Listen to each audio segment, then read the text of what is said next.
आप देख रहे हैं देश news network, India number 1 network, भारतीयों।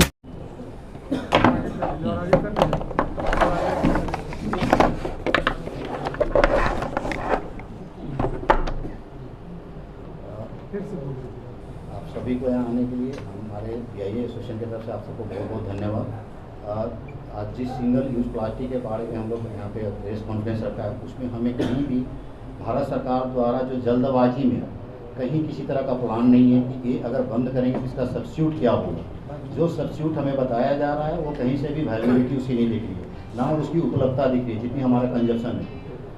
और जो बायोडिग्रेडेबल की बात हो रही है, बायोडिग्रेडेबल की इतनी ज़्यादा प्रॉब्लम है। आज जो हम मटेरियल हमको इंपोर्ट करना पड़ रहा है, बाहर के देशों से करना पड़ रहा है, जर्मनी, थाईलैंड, मलेशिया, चाइना जैसे देशों से हमें वो मटेरियल मंगाना पड़ रहा है। जो मटेरियल हमारे यहाँ आते आते बहुत ज़्यादा कॉस्टिंग हो जा रहा है, जो किसी भी तरह से हमारे यहाँ के जो इकोनॉमिक वीकर्स हैं, जो आर्थिक रूप से कमज़ोर लोग हैं, बेसिकली इस चीज़ को यूज़ कौन करता है, हमें पहले देखना ही है। ये ग्लास क्या बड़े संपन्न लोग करते हैं या वो लोग जो आर्थिक रूप से कमज़ोर हैं, जो गरीब तबके के हैं, जिनके घरों में 500-1000 बरातियाँ शादियाँ विवाह हो रहा है, उनकी पार्टियाँ हो रही है, उसमें वो गिलास यूज होता है। आज गिलास की कीमत 30 पैसा है, अगर हम बायोडिग्रेडेबल से बनाते तो 4 रुपये पर पीस पड़ेगी।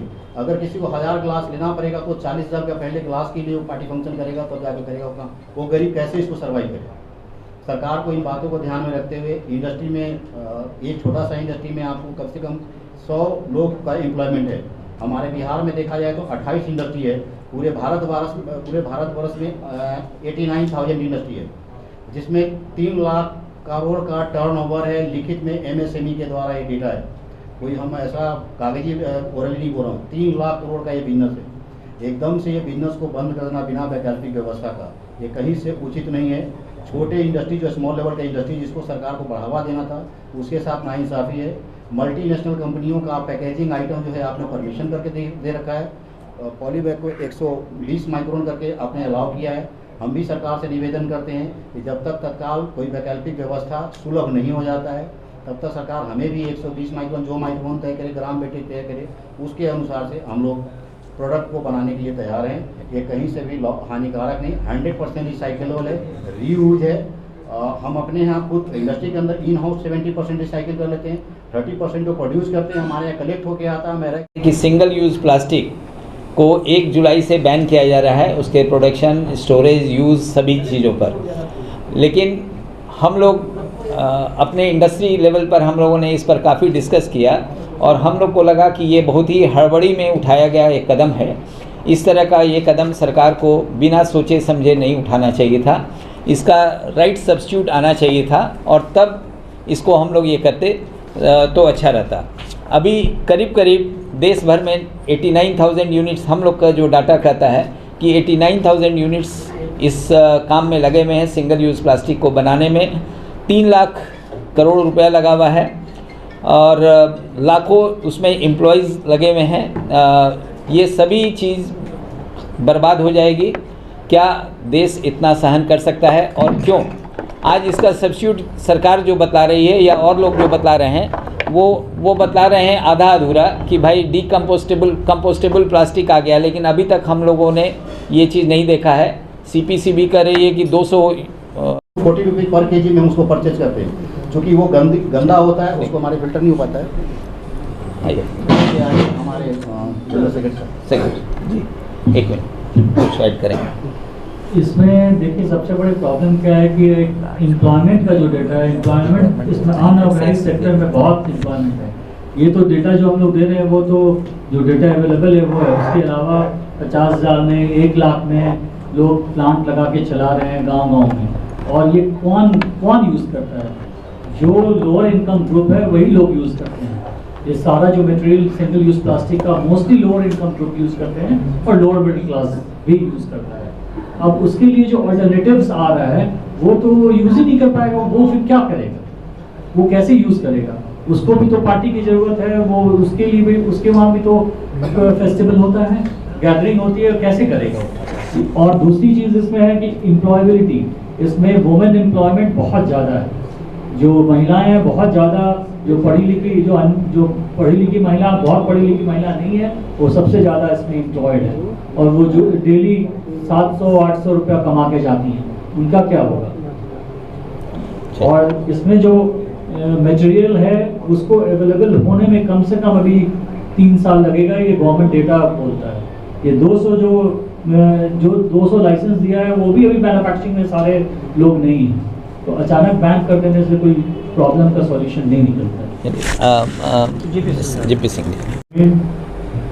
देखिए, इसमें कोई दो राय नहीं है कि इन्वायरमेंट को हम लोग को प्रोटेक्ट करना है, लेकिन जैसा हमारे पूर्व के वक्ताओं ने कहा कि अल्टरनेटिव फाइंड आउट कर लेना पहले चाहिए था। डीआरडीओ अभी तक रिसर्च कर रही है और डीआरडीओ ने खुद कहा है कि हमको रिसर्च में 2 से 3 साल लगेंगे, तो उतने दिन तक तो सरकार को जरूर सोचना चाहिए। उनका इतना बड़ा रिसर्च ऑर्गेनाइजेशन है, आनंद फानंद में कोई चीज़ ऐसा नहीं करना चाहिए जिससे कि देश का और जनहित में इसका नुकसान ज़्यादा होगा as compare to the environment को कंट्रोल करने के लिए।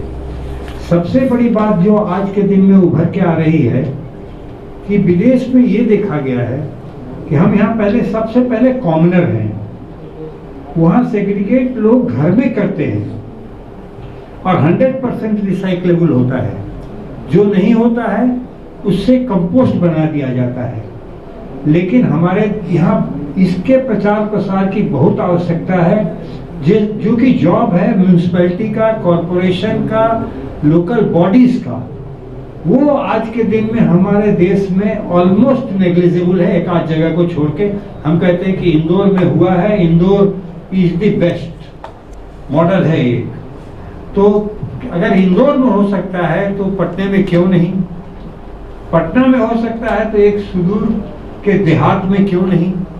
इसका सवाल का जवाब सरकार को ही ढूंढना पड़ेगा, क्योंकि सरकार ही एक बहुत बड़ी एजेंसी है जो कि इसको कर सकती है, हर देश में कर रहा है। अमेरिका, कनाडा, कुछ भी लीजिए, उन लोगों ने इस वे से करके सेग्रीगेशन उनका सब कलर्स बनाया हुआ है। आप और वहाँ लोग भी सजग हैं, तो हम लोगों को भी सजग होने की आवश्यकता है, इसमें सहयोग करने की आवश्यकता है, यही मेरा कहना है। धन्यवाद। एक 18 जून का नोटिफिकेशन है जिसके तहत इसको बैन किया गया। उसमें ये लिखते हैं, additionally the notification of 12 August 2021 prohibits manufacture, import, stocking, distribution, sale and use of the following identified single-use plastic items which have low utility and high littering potential with effect from 1st of July। ये दोनों बात ही गलत है। लो utility तो नहीं है, सबसे ज़्यादा हाई यूटिलिटी है सिंगल यूज़ प्लास्टिक। अगर जो फूड आइटम्स में हम लोग यूज़ करते हैं, चम्मच, प्लेट, ग्लास, कप, सबसे ज़्यादा यूटिलिटी है। आप लोग सभी जगह जाते होंगे, ये तो विदित है।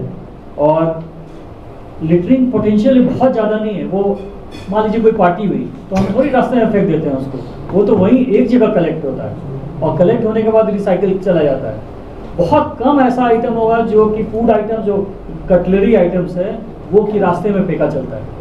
रास्ते में फेंका हुआ क्या चलता है, जो हम चिप्स का पैकेट लेते हैं, वो सब ज़्यादा रास्ते में मिलेगा आपको। ये तो एक जगह पार्टी हुई, एक जगह इकट्ठा हुआ, वहाँ से डिस्पोज ऑफ हो गया, वहाँ तो खुद ही रिसाइकिल करा के खुद ले जाते हैं। तो कबाड़ी वाले हैं तो खुद ही आके ले जाते हैं। धन्यवाद। चलिए, हमने कहा कि ऑल इंडिया जो हम लोग का डाटा है कि 3 लाख करोड़ का टर्नओवर है।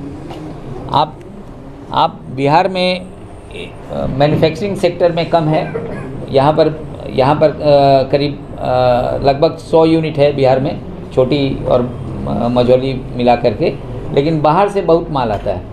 डिस्ट्रीब्यूशन में, ट्रेडिंग में बहुत लोग लगे हुए हैं। 100 यूनिट मैन्युफैक्चरिंग में लगी हुई है हम लोग के पास जो डाटा है। तो इसी तरह से ये सारी चीज़ें डाउन द लाइन बिहार में ऐसे ही बैकवर्डनेस है, और भी जो भी बन रहा है इसमें दिक्कत होगी। हम लोग का सरकार से यही आग्रह है, पूर्व भारत सरकार से, क्योंकि बिहार सरकार भी इसमें हम लोग के निवेदन पर लास्ट टाइम 6 महीना के लिए बढ़ा दी थी।